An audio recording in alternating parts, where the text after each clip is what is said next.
Steve. How are you? Glad you're so excited to see me today. Alrighty. Good afternoon, everybody, and happy Monday. Let's get to it, and we'll begin with a few scheduling announcements today. President Trump will be hosting the Canadian Prime Minister Mark Carney tomorrow for a working meeting here at the White House. On Thursday, the president will host his 8th cabinet meeting alongside his incredible team. Also on Thursday afternoon, President Trump will host the president of Finland, Alexander Stubb, for a working meeting here at the White House. The president also wanted me to relay his congratulations to Japan for electing their next prime minister, a highly respected person who also happens to be the first female to hold the position for our great ally.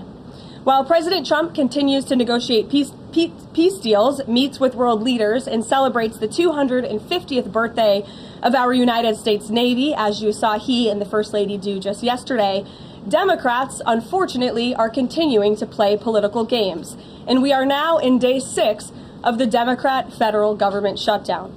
Millions of American federal workers are under enormous financial stress as a result, wondering how they will pay their bills and take care of their families.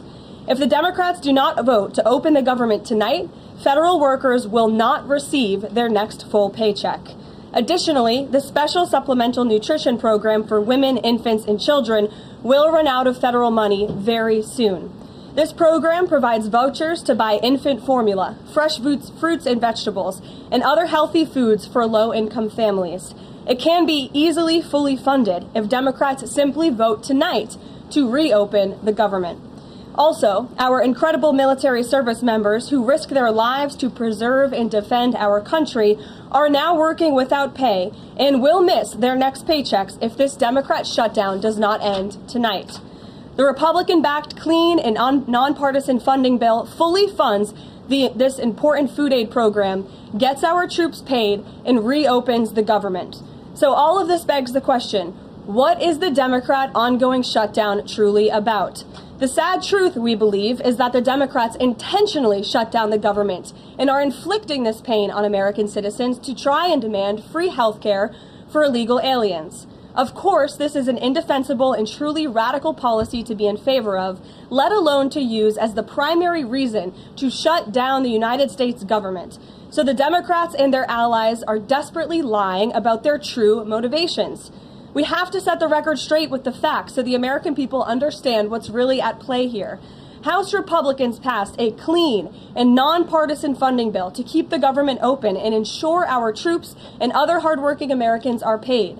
Every single House Democrat except one voted against this clean and nonpartisan funding bill. Senate Republicans have subsequently tried to pass this same clean funding bill 4 separate times, and they will do so again tonight, to fully pass it to be sent to the president's desk for signature. And the president is ready to sign this bill to reopen the government as soon as it is sent to his desk. Yet every single Senate Democrat except 3 have voted against this clean and nonpartisan funding bill. The Democrats' current position is that the only way the American government can reopen is if illegal aliens can get free health care. Don't take my word for it, just look at what's inside of the Democrats' proposal to reopen the government. Their funding proposal would result in nearly $200 billion spent on health care for illegal aliens and other non-citizens over the next decade. To put this in perspective, $200 billion is enough money to fund the entire children's health insurance program, which provides health insurance to low-income children and women. Under the Democrats' proposal, the millions of illegal aliens who improperly were granted asylum and paroled under the Biden administration would once again be allowed to receive Medicaid benefits. It does not end there. The Democrat proposal would also require Medicaid to pay more for emergency care provided to illegal aliens than it does for American patients who are disabled, elderly, or children. When someone shows you who they are, believe them. The Democrat Party has unfortunately closed our government, costing Americans their jobs, threatening our military readiness, harming our economy, and causing chaos, all to help the illegals who broke into our country. Instead of holding illegal aliens accountable and removing them from our country, which is what this administration is trying to do every day, the Democrats want to give them the free benefits paid for by the American taxpayer. Democrats in 2025 are for illegal aliens first and Americans last. This is the reality we are unfortunately facing right now in Washington, D.C. President Trump and Republicans will not give in to these radical demands. The president and Republicans have a sacred responsibility to serve and protect the interests of their constituents, the American people. That's why we are backing a clean and nonpartisan funding bill with no strings attached to reopen the government.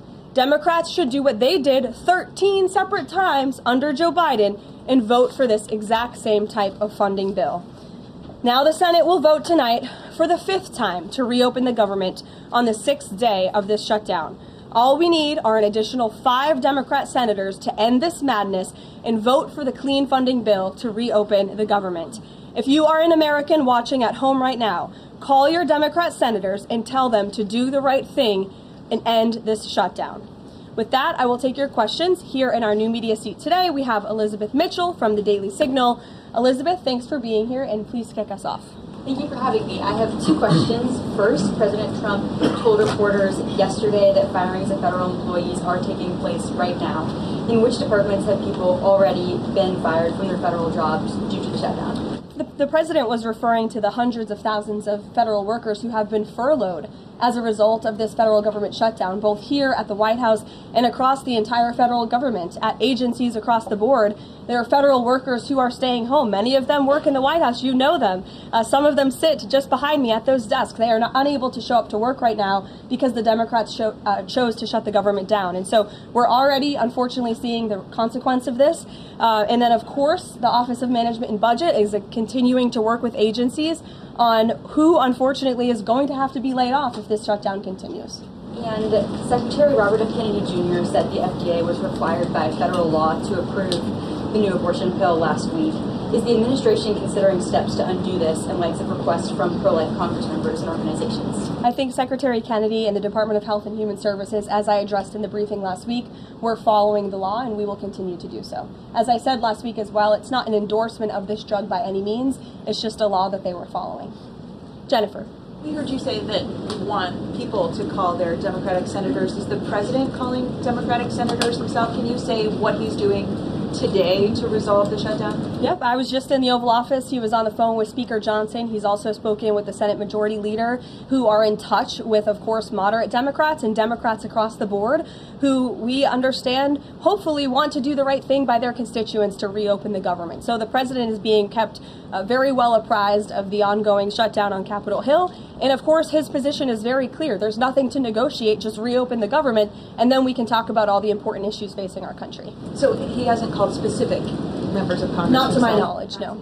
And then on the Affordable Care Act, is he willing to give more, to share more on what he'd like to negotiate on the Affordable Care Act later? Is he willing to say specifically what he would like and when?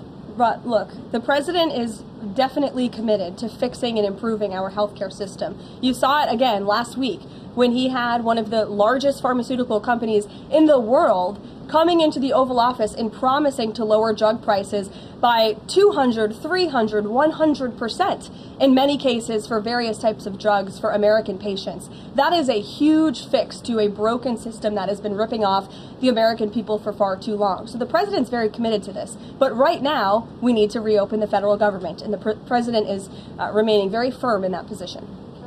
Catherine. If the vote fails in the Senate today to reopen the government, would that trigger layoffs? Look, again, we hope that the vote will not fail because this administration wants to reopen the government. We don't want to see people laid off. But unfortunately, if this shutdown continues, layoffs are going to be an unfortunate consequence of that. Is there a timing for when that would happen? Well, look, we'll see how the vote goes tonight. And can you confirm, is the White House floating a proposal to cap Obamacare subsidies by denying them to new enrollees? I have not seen a proposal like that. Emily. Thanks, Caroline. The president said yesterday he was considering a phase 2 approach to Venezuela. Is the president considering U.S. boots on the ground or any kind of support of overthrowing Maduro?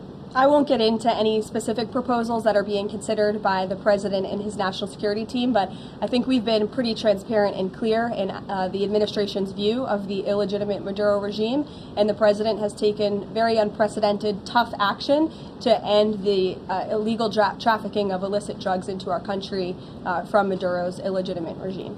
Caroline. Danny, go ahead. Thanks, Caroline. The French government has collapsed again for the fourth time in a year. And I was just wondering if there's any concern in the White House about the kind of ongoing political crisis there. Any thought about whether the President Trump's good friend, President Macron, should either call elections or even resign over that? Well, I can tell you the White House and the National Security Council are very much aware of this situation, but I think it would be imprudent of me to weigh in on French internal politics from the podium, so I will reserve comment on that. Behind you, yes. What is President Trump's expectations for talks today and I guess this week in Egypt? And is there a new timeline that the president is giving all sides to reach an agreement? Yes, there are technical talks happening right now in Egypt amongst Special Envoy Witkoff and Mr. Kushner, as well as their respective parties from all sides. What we saw take place on Friday, and I have not commented on that from the podium yet, is truly remarkable. You've seen all sides of this conflict agree that this war needs to end and agree to the 20-point framework that President Trump proposed. It's an incredible achievement, and the administration is working very hard to move the ball forward as quickly as we can. The president wants to see a ceasefire. He wants to see the hostages released, and the technical teams are discussing that as we speak to ensure that the environment is perfect to release those hostages. They're going over the lists of both the Israeli hostages and also the political prisoners who will be released, and those talks are underway, and the president is very much on the ball and is being apprised of this situation. The president has given a Sunday evening deadline. Obviously, the negotiations have extended that, I imagine. What is that new deadline? Does the president have a time frame in mind to see this phase implemented? Well, the Sunday evening deadline was to hear back from Hamas on the proposal one way or another. And of course, on Friday, Hamas put out a very clear statement in the president's view that they accept the president's framework, and that's why those technical talks are now underway. But again, we want to move very quickly on this, and the president wants to see the hostages released as soon as possible.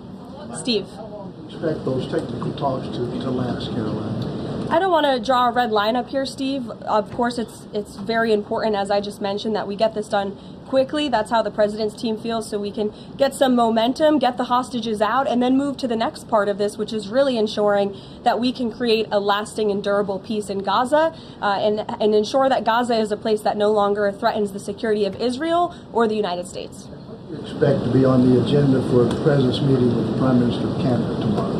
I'm sure trade will be a topic of discussion tomorrow and all of the other issues that are facing both Canada and the United States. I know the president looks forward to having that discussion with Carney in the Oval Office. Caitlin. Thanks, Caroline. I have two questions. On the layoff of federal workers, potentially, the president said yesterday that Democrats will be to blame if federal workers lose their jobs. Historically, though, in past shutdowns, workers have been furloughed, but they have not been laid off en masse. So wouldn't that be the president's call to lay people off? As I've said repeatedly, Caitlin, this conversation about layoffs would not be happening right now if the Democrats did not vote to shut the government down. And as I also said last briefing as well, we are $37 trillion in debt, and the government is not receiving any cash. So someone has to look at the balance sheet and be good stewards of the American taxpayer dollar. And layoffs are an unfortunate consequence of that.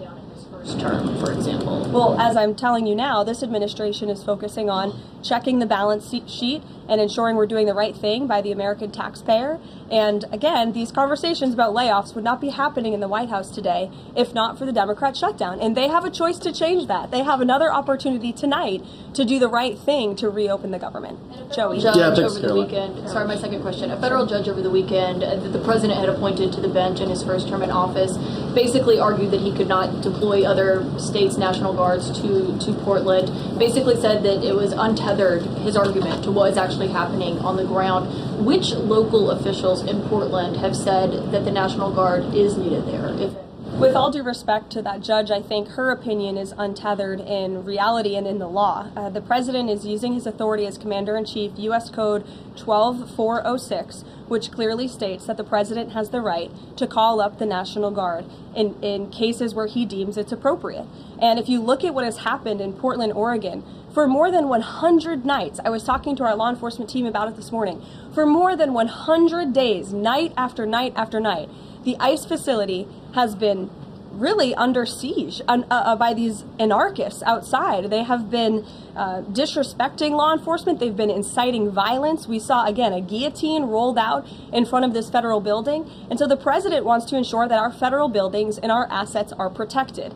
And that's exactly what he's trying to do. And ultimately, in the case in Los Angeles, that judge ruled in the Ninth Circuit, that panel of judges ruled that those troops could remain and that the president was well within his authority to do so. So we are appealing that decision. As you know, we expect a hearing on it pretty quickly. And we're very confident in the president's legal authority to do this. And we're very confident we will win on the merits of the law. But no local officials that you can point to that have said we need the National Guard? Because I spoke to the police chief of Portland last week. He said that the president's claims just don't match up with what's happening on the ground. I would encourage you as a reporter to go on the ground and to take a look at it for yourself, because there's been many members of the press, not press in this room, but independent journalists, some of whom we'll be inviting to the White House very soon to share their stories, because they have been in the middle of these riots and they have witnessed the anarchy that is taking place night after night. It's on video. You should play it on your show. You have a great opportunity on prime time on CNN to show your audience. Yeah, but you're probably talking to partisan Democrat officials who are opposed to everything this president does. You should also ask the people who live in Portland. We've actually heard from many members of the community who have said that this is complete civil disobedience. It's a mess. It's been loud. It's been troubling for neighbors in the community who are just trying to live peacefully. And these people are not there to peacefully protest. They are there to cause mayhem and havoc. Yeah, Caroline. Stephen, go ahead. Thank you, Caroline. Two questions. First, do you have a reaction to reports that thousands of Cuban troops are deployed alongside Russia fighting in Ukraine?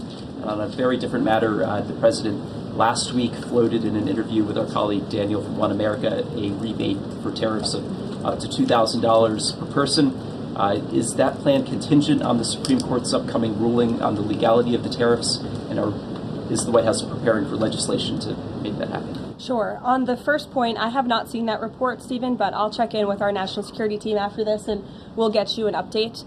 To your second point about the tariff rebates, I think it's an idea that the president has discussed and floated with his team of advisors, but no decision has been firmly made at this point in time.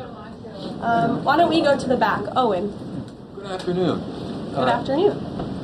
A few days ago, President Trump demanded Jay Jones of Virginia get out of the race for condoning political violence in a text message against a Republican politician a few years ago. He hasn't left the race. He hasn't dropped out. What's the president's reaction? Well, as you know, I'm not at liberty to discuss political races from the podium. I think the president himself made his position very clear, and I think anyone could agree the messages that were sent by this Democrat nominee for Attorney General in Virginia are really shocking, alarming, and completely unacceptable. He was threatening to kill his opponent and his opponent's children, and that type of rhetoric has zero place in our country, and the president was absolutely right to condemn that. Sure, go ahead. Thank you. The Democrats have questioned and scrutinized the president's comments about using potentially the military, American cities, as training grounds for the military. And when you look at Portland, Chicago, local and state officials say that their local law enforcement is able to handle the situations, these protests on the ground. The president says that Portland is burning, using that as justification for the National Guard in Portland. But when you look here in Washington, D.C., the president just last week said it is now a completely safe city, and there are still National Guard members on the streets that are not involved in ICE activities. Can you provide the justification for the White House here in Washington, D.C., why the National Guard members continue to be out on the streets? Because Washington, D.C. has invited the National Guard here. Why? Because the mayor is doing the right thing, unlike mayors in other cities like Portland, as Caitlin and others have pointed out, who refuse to see that there are positive results from when local law enforcement works with federal law enforcement to do the right thing on behalf of their citizens. And Washington, D.C. is no doubt a safer city right now, today, than it was a few months ago when President Trump started this initiative to make D.C. safe again. And the National Guard is still here because the president and the mayor agree that it's a good thing for the city. Just like you're seeing in Memphis, for instance. We'll have National Guard deployed to Memphis. We have federal agents who are on the ground working with state and local law enforcement. The state police in Tennessee are part of this effort. The local metropolitan police in Memphis are part of this effort. State and local law enforcement and federal law enforcement should be working together. And it's a shame that we see in some cities across the country that their mayors are just simply refusing to cooperate because they don't like Donald Trump. And that's what this boils down to. And I don't think any American would disagree that Chicago needs more law enforcement reinforcements, that they need more resources. Look at this headline from over the weekend. At least 30 people shot during the weekend in Democrat-run Chicago.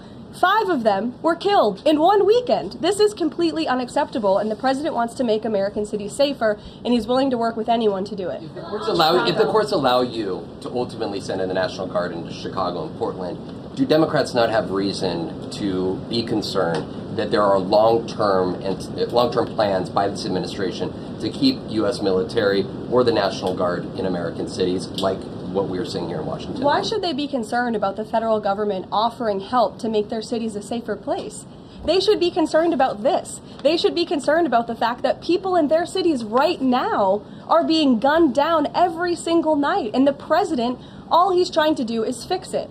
And there has been a complete smear campaign by the Democrats and the media, quite frankly. I was reading Political Playbook this morning, one of the most inside the Beltway newsletters you can find. And you guys are framing this like the president wants to take over the American cities with the military. The president wants to help these local leaders who have been completely ineffective in securing their own cities. And we have already seen there's a positive formula for that. Look at Washington, D.C. The murder rate has declined significantly. Our streets are safer. People who live here feel safer. All of you in this room, I know you do, you just won't admit it. And it's a proven system that works, and the president wants to make America's cities safe again. And I don't think there's anything wrong with that. Michael. Thank you, Caroline. 2 questions, if I may. Because the mayor wants them. Michael. These talks in Egypt, if Hamas does agree to relinquish power and give it up, cede power to this transitional technocratic government, if that does happen, would the Trump administration then recognize a Palestinian state? Look, I don't want to get ahead of the technical talks right now, Michael. They're extremely sensitive. They're taking place, again, as we speak, and there's a lot of, there's many things to discuss, of course. This is hopefully we expect and we hope going to be one of the greatest peace deals this world has ever seen. And the Trump administration is working diligently and working very hard to get there. And as I said, Friday, all terms agreed. We have the Arab countries who are working with us. Of course, Israel has been incredible in cooperating with the president's plan and agreeing to it. And we're very hopeful, and we expect that to continue. You tweeted about this over the weekend. Thank you. I was going to you in the blue shirt and tie. Thank you, yes, Caroline. You're welcome. The Daily Mail. Today, the Supreme Court declined to hear Ghislaine Maxwell's appeal. Will Trump rule out granting her clemency? Is that something the White House is considering? It's not something I've heard discussed. And we don't comment on clemency requests that may or may not have been made, but I'm certainly not tracking that one at this point in time. Caroline. Jordan, go ahead. Thank you, Caroline. So we're talking about these radical groups in Portland and Chicago. I know the president has spoken about potentially going after George Soros with RICO charges and for funding all of this violence. Has there been any update on that? And also, is the administration looking into the other nonprofits, maybe taking away their 501c3 status for funding this violence? And one more question. Sure. The financial backing of these groups, particularly Antifa, is certainly something the administration is looking into aggressively. And the federal government has never really been mobilized or tasked with doing that. So we're kind of kickstarting that into gear. The FBI is working on it alongside the White House's Homeland Security Task Force. We have our intelligence community looking into this as well. And even the Secretary of Treasury is involved with these matters since they are financial in nature. And we will continue to get to the bottom of who is funding these organizations in this organized anarchy against our country and our government. It's a question the American people have been begging the answer for many years, and we're committed to uncovering it. And when we do, I'm sure you'll be one of the first people to know. Separately, Caroline. Thank you. So Gaza, under the president's plan, is going to be governed by a transitional governance of a technocratic, apolitical Palestinian committee made up of qualified Palestinians and international experts. Now, given how radicalized the Palestinian population is in Gaza and in the West Bank, can you offer some insight or guidance into who are some of these Palestinians that are going to be considered for leadership roles in Gaza and where you're going to be finding them? And do you have any names? We're not quite there yet, Jonathan. The president believes peace is possible in Gaza, and that's why he presented this detailed and comprehensive plan. The first step of that is securing a ceasefire and releasing the hostages, and then those conversations about ensuring a durable and lasting peace can continue. But what do you need to have peace in a region like Gaza that's been war-torn for far too long? You need security guarantees and you need good governance. And so those will be two of the priorities that this administration is focused on. If I may, the president has said he wants the government to reopen this week in a deal. What's going to happen by the end of the week if there's no deal? What's the White House prepared to do? With no deal with what? To reopen the government. Look, as I said, unfortunately, there's going to be a lot of pain inflicted. There already is on the American public, on our troops who are not being paid, again, on women and young children who depend on critical food assistance. We hate to see this. And in fact, the Office of Management and Budget is trying to do everything they can to find funds to get out the door for these vulnerable populations in our country. Again, we shouldn't be having to do that. The Democrats have a chance to change course tonight. I believe the vote's taking place at 6:30, and we urge Democrat senators to vote to reopen the government and to do the right thing. Thanks, guys.